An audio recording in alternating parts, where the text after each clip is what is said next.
have you ever had one of those moments when nothing in particular has happened, yet you wake up feeling irritated, not wanting to talk, not wanting to get out of bed, not wanting to face anyone, not even yourself? You tell yourself to stop being dramatic, to be disciplined, to stay positive and strong. But the more you suppress your emotions, the more they bounce back. You start to wonder, am I just too emotional? But here's what I want to tell you. This isn't your fault. The real issue is that you've misunderstood your emotions. Emotions are not a bug in your system. They are not a sign of weakness or proof that you're overly sensitive.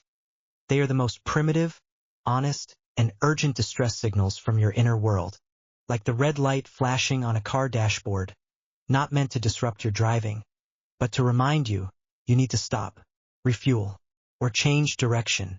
You feel annoyed because you've been pushing yourself too hard without feedback. You feel exhausted because you've been pretending everything's fine for too long. You feel paralyzed, not because you're not trying hard enough, but because you've already burned through every drop of emotional fuel. Since childhood, we've been taught to ignore, deny, or suppress these signals. We're told to stay emotionally stable, to keep it down, to stop being too sensitive. But can emotions really be silenced? No, they don't disappear. They only find new ways to erupt. Anxiety, procrastination, irritability, breakdowns, guilt, and losing control. You're not too emotional. You've just been trapped in a cage built by ignored emotions for far too long. So this time, I'm not here to teach you how to suppress emotions or pretend nothing's wrong. I'm here to help you tear down the prison of emotional misunderstanding and build a new system for emotional mastery. Not to make you calm, but to make you free. Not to fake peace, but to truly understand, accept, and guide your emotions. In this episode, you'll learn 3 core systems. 1. Emotional value perception system. Learn to decode the needs behind your emotions. Translate, I'm so irritated into I need clarity amidst this chaos. 2. Behavioral activation method. Don't rely on just thinking your way out. Move your way out. Use a scientifically proven method to pull yourself out of emotional paralysis and restart your internal drive. 3. Emotional loop breakpoint mechanism. You're not someone who keeps falling apart. You just don't have an off switch for the emotional circuit. Learn to spot your emotional relapse points and finally break free from the cycle of collapse. These aren't just theories. I'll walk you through the exact steps I've tested and lived through. I used to drown in emotions, procrastinating, staying up late, avoiding people, shutting down socially, until I built this system for myself. That's when emotions stopped driving me, and I began steering them. Today, I'm sharing this model and practice with you, with nothing held back. If you stay until the end, you won't just be a prisoner of your emotions. You'll become their designer. You're not broken. You've just gone too long without understanding yourself. Let's begin. From now on, open your emotional dashboard. Let it be more than a warning light. Let it be your compass for life. Let me start with a common misconception. Many people think negative emotions are bad and should be eliminated. So whenever they feel sad, they scroll through their phones. When they're anxious, they eat. When they're overwhelmed, they pretend nothing's wrong and keep working, as if covering up the emotion will make the problem go away. But emotions are not your enemy. They are your internal alarm system. If you're anxious, it means you're losing control. If you're sad, it means you're feeling disconnected. If you're angry, it means something is off balance. They're not here to punish you. They're trying to guide you back to what you truly need. There's a concept in psychology called emotion regulation. But regulating doesn't mean suppressing. It means identifying, labeling, understanding, and responding. Why do so many of us fail to do this? Because since we were young, we've been told, stop crying. It's nothing. Don't make a big deal out of it. Control your emotions. Grow up. So you learn to not express, not notice, even deny that you had emotions. But let me offer you a new perspective. Emotions are not the problem. They're clues, a status report from your internal system. You don't need to silence them. You need to learn to read them. So let's start with the first tool. 1. Emotional value perception system. Use a mood map to understand yourself. The reason emotions confuse you is because you don't have a translator. But emotions can be structured like a map. The first step in this system is emotional differentiation. Let's say you feel off the entire day. But what is that off? Is it anxiety, guilt, disappointment, being misunderstood, or shame? Studies show the more emotional vocabulary a person has, the less likely they are to get stuck in emotional chaos. So I suggest this simple daily exercise. Every night, write one sentence that names 3 emotions you felt today and the reason behind them. For example, I felt anxious because I have a presentation tomorrow. I felt guilty because I skipped the gym again. I felt lonely because no one replied to my message in the group chat. Don't underestimate this step, that it's like switching on your emotional awareness system. We check our phones for battery, signal strength, and app status, but how often do we take 5 minutes to check our emotional state? This system is your personal emotional dashboard. From now on, don't treat "I'm tired, I'm annoyed, I don't want to do anything" as your final answers. Those are symptoms. The real messages lie behind them. Our job is to unpack, label, understand, and respond. At this point, you've upgraded your mindset from emotions are burdens to emotions are information systems. You are not a slave to your emotions. You are their translator. Next, in part 3, we'll talk about how to take action once you understand your emotions. Let's move into the realm of action, the next system, behavioral activation, your lifeline out of emotional quicksand. Welcome to part 3, behavioral activation, the most action-driven section of this episode. You've already learned to understand the language of your emotions. Now it's time to move with them. Behavioral activation means this: when your emotions get stuck, move your body first. Have you ever had moments where you know your emotional state is bad, and you know you should do something, but you just can't move? You stall. You procrastinate. You stare into space, spiraling into guilt, feeling utterly useless. This can all be explained by one model. The emotion-behavior shutdown loop: emotion drops, behavior freezes, sense of value plummets, emotion worsens, behavior collapses. It's not because you're lazy or undisciplined, you're caught in a high-emotion, low-movement feedback loop. So how do you break it? The answer isn't waiting until you feel better. You could be waiting 3 days and still feel stuck. The answer is act first, feel later. This is the core of behavioral activation. What is behavioral activation? It's one of the most effective techniques in cognitive behavioral therapy, CBT. The principle is change your actions first to reactivate your emotional system. In simple terms, don't wait until you're motivated to act. Take a small action to generate motivation.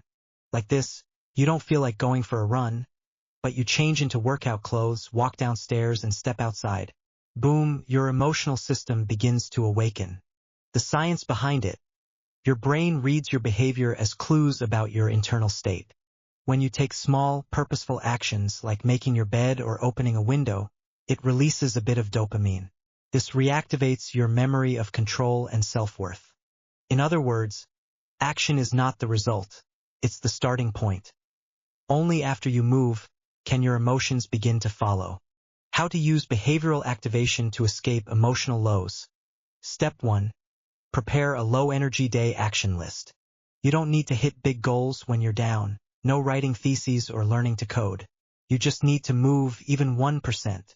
Examples: open a window, take a shower, change clothes, buy a bottle of water from the store, wash a cup, fold a t-shirt, send a friend a message. How have you been? The key isn't how much you complete, but what you begin. Write this list in advance on a calm day so when you crash emotionally, you don't have to think. You just follow it like a backup key. Step 2. Record your feelings after completing a task, even if you just feel a little better. This builds the cause and effect link between behavior and emotional improvement, increasing the chance you'll take that first step next time. Even slow progress is progress. Behavioral activation isn't about productivity, it's about reconnecting with the world.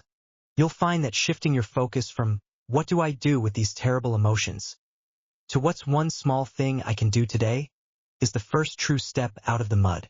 So remember this: You don't escape emotional lows through epiphanies. You escape them through motion.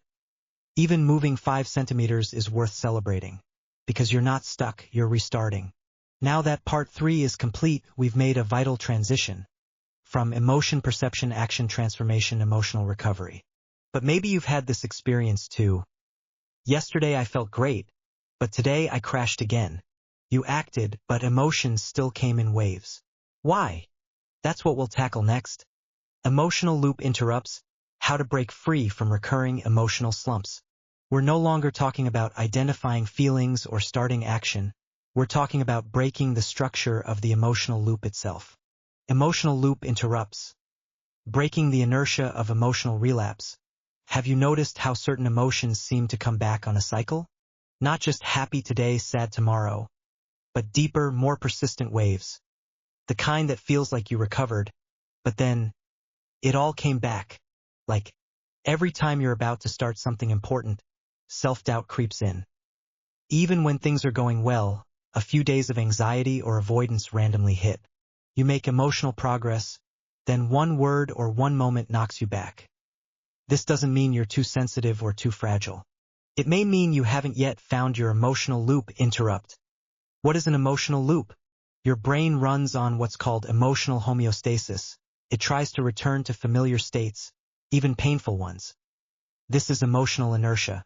Some people always slip back into anxiety, guilt, or emotional volatility, not because they want to, but because the brain defaults to it as a known setting. Once this pattern forms, even a good day can trigger subconscious sabotage. I don't deserve to be happy. I've failed before, so how could I possibly succeed now? That productive day was a fluke. I'll just mess it up again. These voices aren't facts. They're part of your self-narrative within the emotional loop. So how do you break it? You insert an interrupt, not by suppressing emotion or forcefully redirecting attention, but by redesigning the emotional feedback pathway. In the next part, I'll teach you 3 practical techniques to do exactly that. Method 1. Identify the triggers of emotional loops. Most emotional relapses don't come out of nowhere. They're triggered by something specific.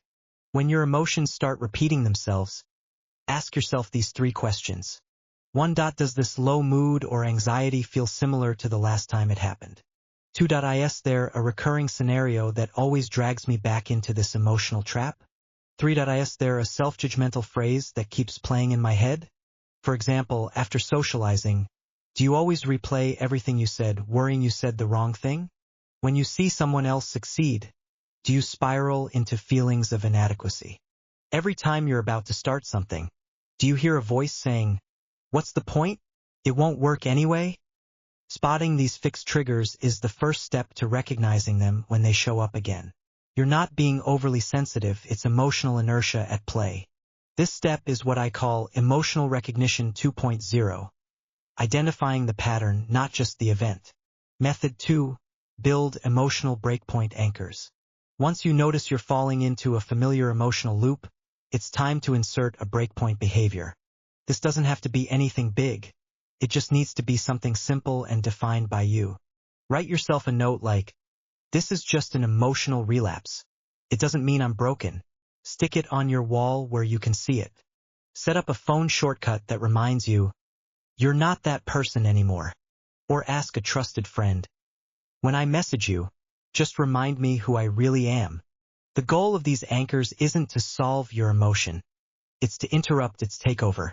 When you realize, "Wait, I'm not a failure. My brain is just trying to default to the failure script again." That moment of stepping out of the role is where real change begins. Method 3. Create a positive loop of new emotional inertia. Emotions don't change just by interrupting them, they need replacement pathways. Every time you successfully break out of an emotional relapse, write down what you did. What helped? What words encouraged you? What worked? You might discover, every time I think I can't do this, I get up and wash my face, and the feeling lightens. That becomes your new go-to microaction. You're not shifting emotion with willpower, but with systematic behavioral substitution. This is the underlying script logic. You can't stop emotions from showing up, but you can stop them from dragging you back into the past. You're not someone who always breaks down, you're just stuck in an old script. And the good news? You can write a new one. Build a new system. Install new breakpoints. Choose a new route. Every time you realize, I'm not that old version of me, you take one step closer to freedom. This section is the most powerful inner work of the episode. That we're not just teaching you how to feel better. We're showing you how to see through the false identity those outdated patterns are trying to force on you. But now, let's bring it all together. You might have already begun, started sensing the real intent behind your emotions, taken small steps forward, and begun designing your own emotional circuit breakers. Now we're entering the final section. A summary of key insights and distilled power phrases. Your emotional mastery system's final operating manual, your action memo. By now, your mind is probably full. We've covered the emotional awareness system, behavioral activation method, and emotional loop interruption. These terms may sound technical, but what truly matters is whether you can write them into the script of your life. This section isn't about theory, it's about application. I'm going to compress the entire episode's core ideas into a few emotional mastery mantras you can call upon at any time. The next time you're stuck in emotional chaos, self-doubt, or burnout, these phrases can serve as your map out. Mantra 1. Emotions are not enemies. They are signal lights. You fear emotions because you think they're here to destroy you, but in reality, they're simply shining a light on what needs your attention. Anxiety shows you care. Sadness reveals expectations. Anger points to boundaries. You're not someone who's ruled by emotions. You just haven't yet learned to read their language. Mantra 2. Emotional mastery is not about suppression, but about recognizing value. Many people think managing emotions means pushing them down and pretending nothing's wrong. But true mastery asks a better question. What is this emotion trying to tell me? What does it want me to do? When you shift from rejecting your emotions to listening to them, you stop fighting yourself and start conversing with yourself. Mantra 3. Don't let emotions decide your actions. Let action adjust your emotions. You can't wait until you feel better to start doing something, because the emotion won't resolve itself. You must take action, especially at your lowest point. Do that one behavioral activation thing. When in doubt, choose the smallest doable step. When caught in a loop, design an interruption. Don't just think your way out. Act your way through. Mantra 4. You are not someone who breaks down easily. You're just the result of an old system. Your emotional patterns, behavioral habits, and failure loops are not who you truly are. They're simply what your old system reinforced. But now you know you can build a new one. The emotional value recognition system helps you stop fearing fluctuations. The behavioral activation method moves you out of stagnation. The emotional circuit breaker severs the loop of useless relapse. Remember, you don't have to be who you're used to being. You're the designer, not the victim. Mantra 5. Emotional control isn't about suppression. It's about liberation. You didn't listen to this episode to become a colder person. You came to become a freer one. Free from being hijacked by emotions.